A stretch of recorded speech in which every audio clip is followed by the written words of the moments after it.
Good morning students. Starting with the next concept. पुढचा आता जो कन्सेप्ट आहे बेटा आपला एसजीएफ फंडा चालू होता. आठवत आहे एसजीएफ शॉर्टेज जॉब फर्स्ट. त्याच्यामधलं मी एक एक्झाम्पल घेतलेलं होतं ज्याच्यात प्रत्येकाचा बर्स्ट टाइम कसा होता बेटा वेगवेगळा होता. आणि आज मी असं एक्झाम्पल घेतोय ज्याच्यामध्ये दोन प्रोसेसेसचा बर्स्ट टाइम कसा असेल बेटा सेम. तर इथे दिसतंय तुम्हाला दोन प्रोसेसेस माझ्या, एक P1 नावाची प्रोसेस आणि एक P4 नावाची प्रोसेस. दोघांचा बर्स्ट टाइम कसा आहे बेटा सेम, बाकी सगळे कसे आहेत बेटा डिफरंट आहे. ठीक आहे. जर दोन प्रोसेसेसचा बर्स्ट टाइम सेम असेल, जर दोन प्रोसेसेसचा बर्स्ट टाइम सेम असेल तर त्याच्यामध्ये काय होतं बेटा FCFS चा फंडा फॉलो होतो. कुठला फंडा फॉलो होतो?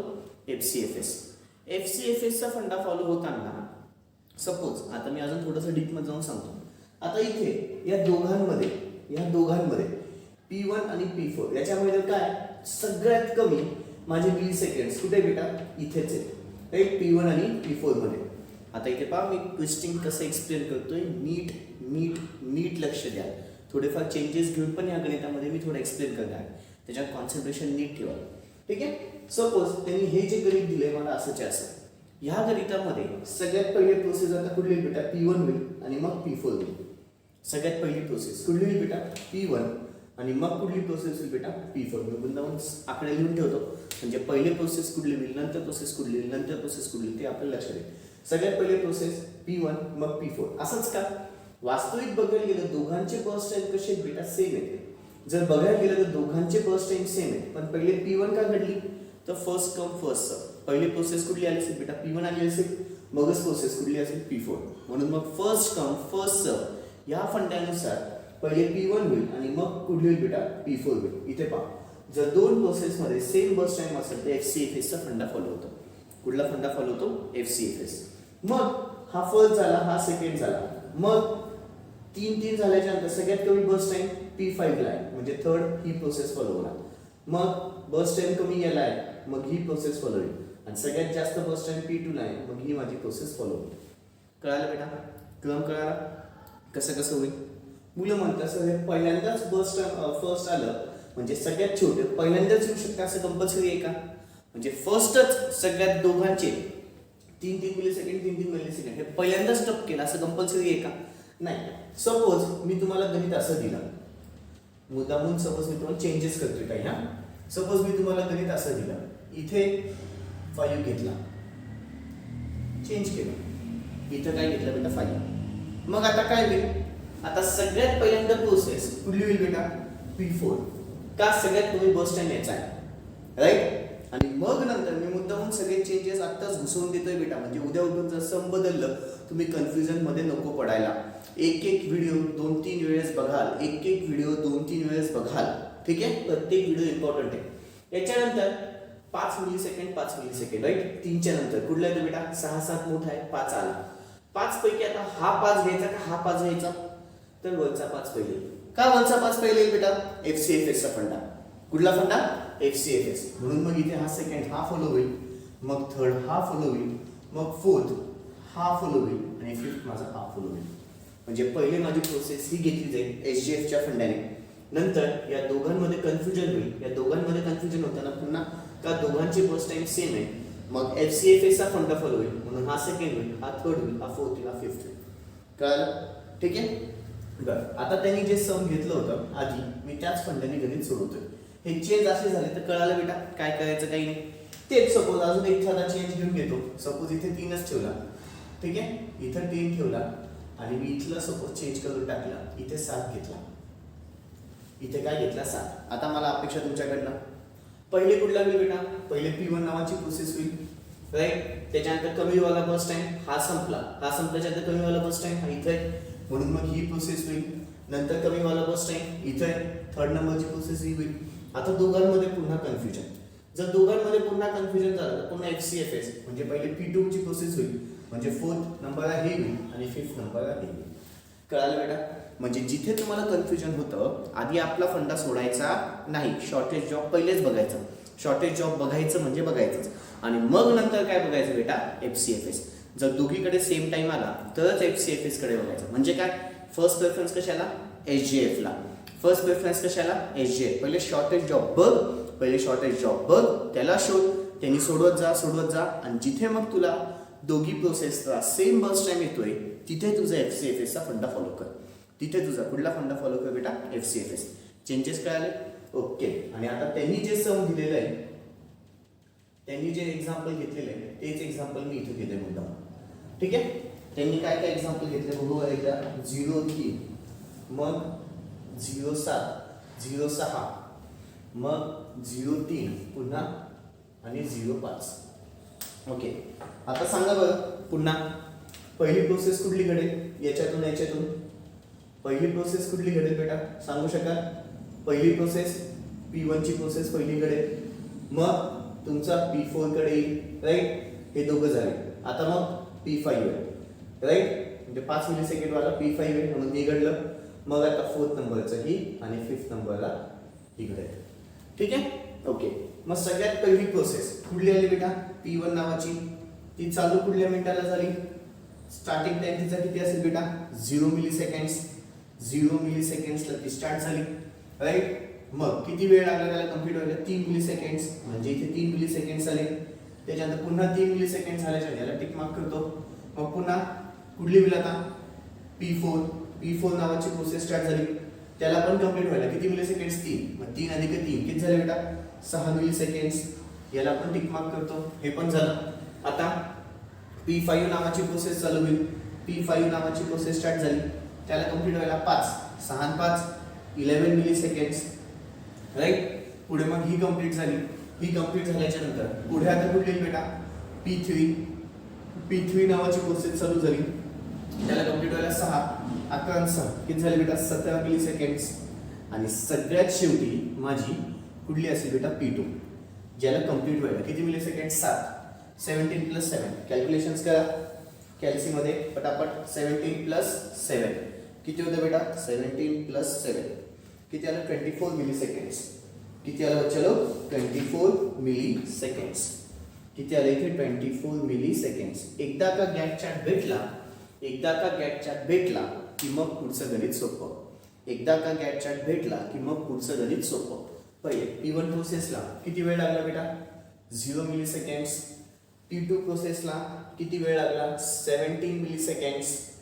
त्याच्यानंतर P3 प्रोसेसला 11 मिलीसेकंड्स, राईट? P4 नावाच्या प्रोसेसला 3 मिलीसेकंड्स. ओके. आणि P5 नावाच्या प्रोसेसला किती वेळ लागला? 6 मिलीसेकंड्स. किती वेळ लागला? 6 मिलीसेकंड्स. आता काय? Average waiting time, sum of all waiting times. Sum of all म्हणजे सगळ्यांची बेरीज घे. 0 प्लस किती बेटा? 17 प्लस 11 प्लस 3 प्लस 6 एका ब्रॅकेटमध्ये त्याला डिवाइडेड नंबर ऑफ प्रोसेस किती बेटा? 5. कॅल्क्युलेशन्स करा. ॲव्हरेज वेटिंग टाइम भेटेल वरचा एका ब्रॅकेटमध्ये, खालचा एका ब्रॅकेटमध्ये. 0 plus 17 plus 11 plus 3 plus 6 bracket complete. त्याला डिवाइडेड बाय 5 किती आलं बेटा? 7.4. किती आलं बच्चालो? 7.4 मिलीसेकंड्स. 7.4 मिलीसेकंड्स. ही कशाची किंमत आली बेटा? Average waiting time. कशाची किंमत आली? Average waiting time. पण हे गणित कशाचं होतं बेटा? ज्याच्यामध्ये 2 प्रोसेसेसला सेम बस टाइम आहे त्याचं. हे SJFचंच उत्तर आहे बेटा. SJFचं काल आपलं हाफ झालं होतं लिहून आणि हाफ बाकी होता. हाफ कुठलं बाकी होतं बेटा? ज्याच्यामध्ये प्रोसेस टाइम सगळ्या वेगवेगळा होता. ते एक्झाम्पल काल घेतलं होतं. आज कुठलं एक्झाम्पल घेतलं बेटा? ज्याचे बस टाइम्स कसे आहेत बेटा? सेम आहेत. 2 बस टाइम्स कसे आहेत बेटा? सेम आहेत. तर काय घडलं काय नाही आपण बघितलं. त्याच्यामध्ये कुठला फंडा फॉलो झाला? FCFS. ठीक आहे. आता हे एक्झाम्पल घ्यायचंय, याच्याबद्दलचं डिटेल मी तुम्हाला सांगतोय आणि मग आपल्याला लिहून घ्यायचंय. ठीक आहे. चलो घ्या लिहून पटापट. लिहून घ्या बेटा. आता कालचं तुमचं शेवटचं यांचं 9.2 मिलीसेकंड असेल बेटा, राईट? तिथून एक ओळ सोडून खाली लिहा. एक ओळ सोडून खाली लिहा बेटा. Consider the example where 2 processes requires the same bus time. Consider the example where 2 processes requires the same bus time. Consider the example where 2 processes requires the same bus time. Consider the example where 2 processes requires the same bus time. Consider the example where 2 processes requires the same burst time. Consider the example where 2 processes requires the same burst time. ती फुल stop देऊन पुढे लिहा. Suppose there are 5 processes out of which suppose there are 5 processes out of which suppose there are 5 processes out of which 2 processes have same burst time out of which 2 processes have same burst time out of which 2 processes have same burst time out of which 2 processes have same burst time as shown in the figure below as shown in the figure below. हा table काढून घ्यायचा आहे फक्त, बाकी काहीच करायचं नाही. हा टेबल काढून घ्यायचा आहे. व्हिडिओ पॉज करू. अपेक्षा करतो झालं असेल. As process P1 and process P4 as process P1 and process P4 consist of the same burst time consist of the same burst time consist of the same burst time it will follow FCFS algorithm. It will follow FCFS algorithm. It will follow FCFS algorithm. It will follow FCFS algorithm. Whose Gantt chart is given as below. Whose Gantt chart is given as below. Whose Gantt chart is given as below. Gantt chart काढून घ्यायचा. Video pause करून Gantt chart काढून घ्यायचा आहे. Video pause करून Gantt chart काढून घ्यायचा आहे. अपेक्षा ठेवतो झालं असेल. पुढचं घ्या बेटा. पुढच्या ओळीमध्ये by considering the above Gantt chart we can calculate the waiting time for each process. By considering the above Gantt chart we can calculate the waiting time for each process. By considering the above Gantt chart we can calculate the waiting time for each process. By considering the above Gantt chart we can calculate the waiting time for each process. Okay, waiting time सगळ्यांसाठी लिहून घ्यायचे. Video pause करायचा आहे. Waiting time सगळ्यांसाठी लिहून घ्यायचे तिथून ते इथपर्यंत. वेटिंग टाइम सगळ्यांची लिहून घ्यायची तिथून ते इथपर्यंत. व्हिडिओ पॉज करून पटापट. व्हिडिओ पॉज करून वेटिंग टाइम इथून ते इथपर्यंत लिहून घ्यायचे. ओके, अपेक्षा ठेवतो झालं असेल. पुढे बेटा, the average waiting time can be calculated as given below. The average waiting time can be calculated as given below. The average waiting time can be calculated as given below. Okay, video pause करायचा आहे. Average waiting time सगळं लिहून घ्यायचा आहे. Video pause करायचा आहे. Average waiting time सगळ्याच्या सगळं लिहून घ्यायचा आहे. व्हिडिओ पॉज करायचा आहे. ॲव्हरेज वेटिंग टाइम सगळ्याच्या सगळं लिहून घ्यायचा आहे. व्हिडिओ पॉज करू. ओके, अपेक्षा ठेवतो ॲव्हरेज वेटिंग टाइम झाला असेल. अपेक्षा ठेवतो ॲव्हरेज वेटिंग टाइम झाला असेल. ओके, आता जो पुढचा पार्ट आहे ना बेटा, तो आपल्याला दोघांमधलं कंपॅरिझन घ्यायचं आहे. कंपेअर बिटवीन कोणाकोणामध्ये FCFS and SGF. Compare between कोणाकोणामध्ये FCFS आणि SGF. तर आधी सगळे कंपॅरिझन मी सांगून देतोय आणि नंतर मग आपण बघू. काही पॉईंट्स तुम्हाला डोळ्यासमोर इथे दिसतातच आहे SGFचे.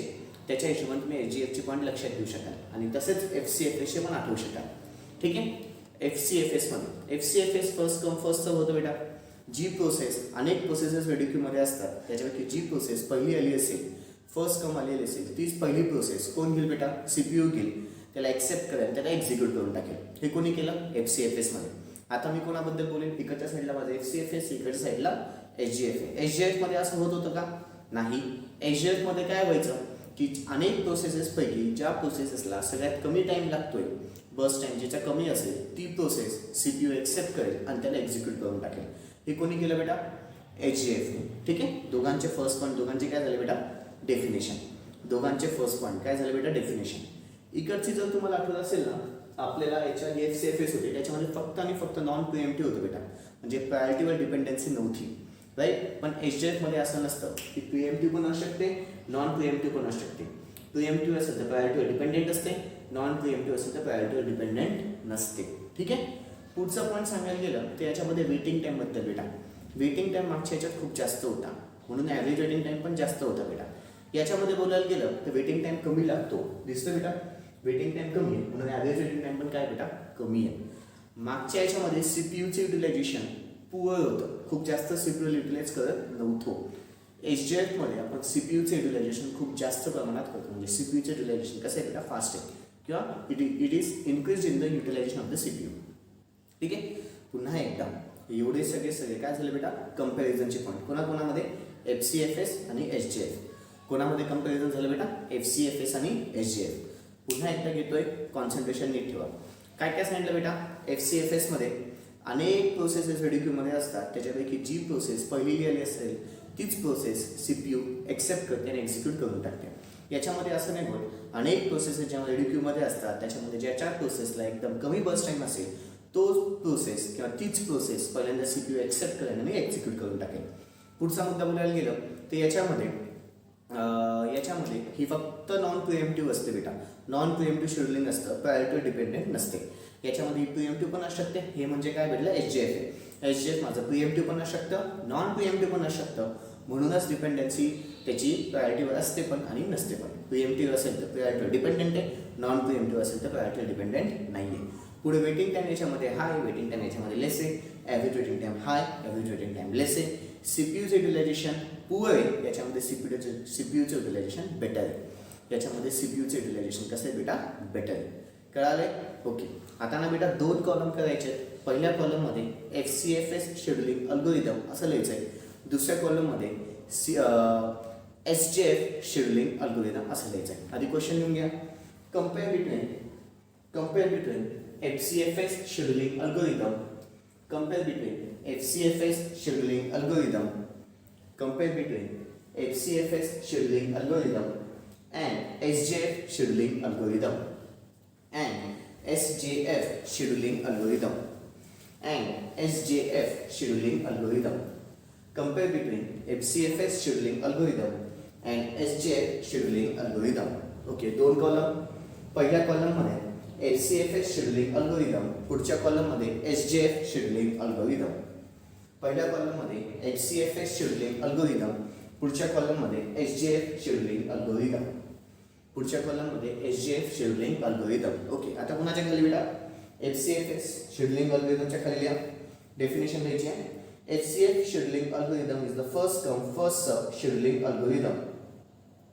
FCFS scheduling algorithm is the first come first serve scheduling algorithm. FCFS scheduling algorithm is the first come first serve scheduling algorithm in which the process which is submitted first in which the process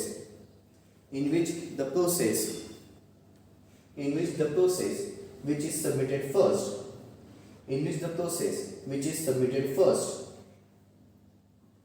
in the ready queue is accepted firstly. Accepted चं spelling ACCEPTED. ACCEPTED. Accepted firstly and executed firstly. Accepted चं ACCEPTED च लिहा. EXCPTED नका लिहू. ते EXCPT म्हणजे त्याला वगळून होतं, ते चुकीचं आहे. एक्सेप्टेड म्हणजे घेतलं. ठीक आहे. एक्सेप्टेडचं स्पेलिंग ACCEPTED येतं बेटा. ठीक आहे. is accepted firstly and executed firstly by the CPU. Is accepted firstly and executed firstly by the CPU. Okay. आता SJF च्या खाली लिहायचं बेटा. आता कोणाच्या खाली, SJF च्या खाली लिहा. SJF scheduling algorithm is the shortest job first scheduling algorithm. SJF scheduling algorithm is the shortest job first scheduling algorithm. SJF scheduling algorithm is the shortest job first scheduling algorithm. In which the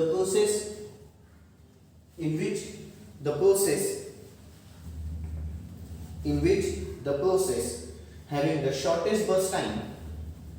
In which the process having shortest burst time. In which the process having shortest burst time in the ready queue is accepted and executed firstly.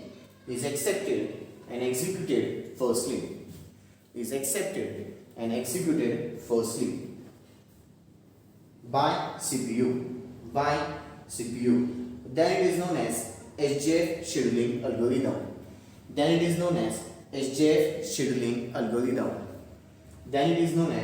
SJF scheduling algorithm.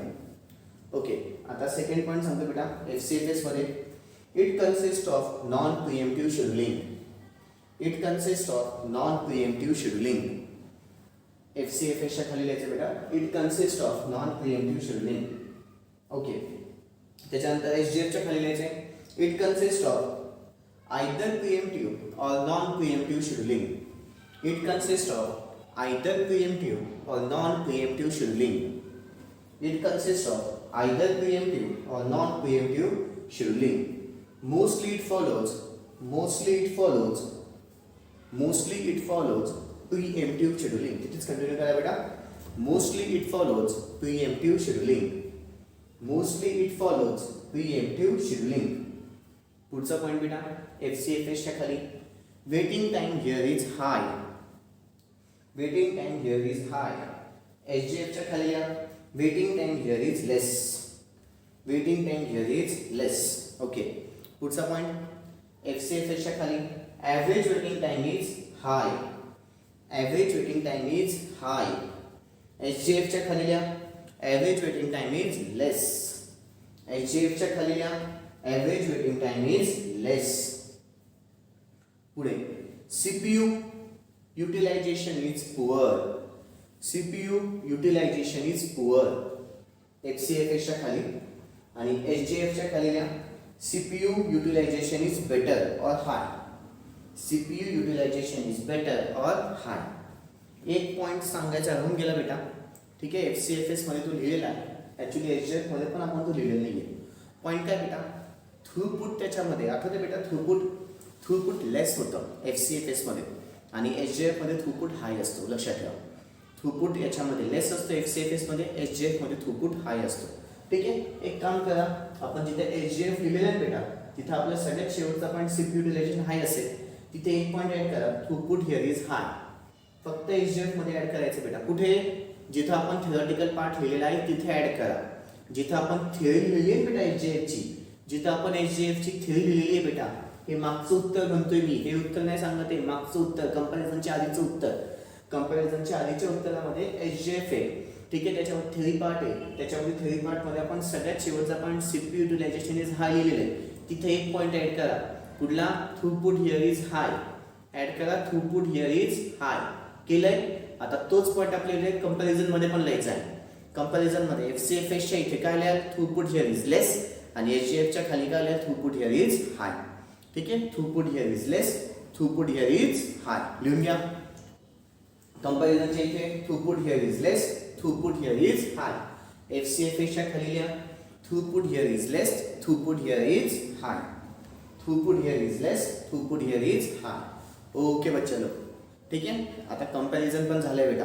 आता आपल्याला याच्यावरती पुन्हा sums बघायचे बेटा. उद्या माझे काय चालू होतील बेटा? सम्स. ठीक आहे बच्चा लोक. Okay, that's all. बाकीचं उद्या. थँक्यू. Good day.